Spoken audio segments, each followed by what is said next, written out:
আসসালামাইকুম।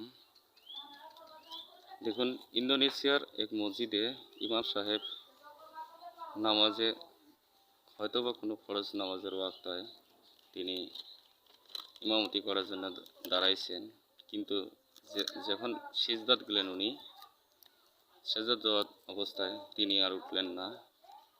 পিছনের মুসল্লিরা সে দেখলো যে ইমাম সাহেব আর এই পৃথিবী নাই, তিনি মৃত্যুকুলে ঢলে পড়ছেন।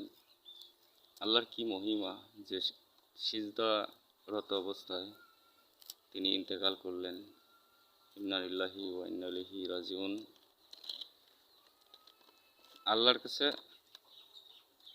সবাই আমরা দোয়া করি যাতে উনি জান্নাতবাসী হয়। আল্লাহ ইচ্ছে করলে কি না করতে পারে। আর কালেমা নিয়ে নামাজরত অবস্থায় তিনি মারা গেলেন, কতই না সুন্দর। ইন্না লিল্লাহি ওয়া ইন্না ইলাইহি রাজিউন। আমরা সবাই দোয়া করি যাতে উনি জান্নাতবাসী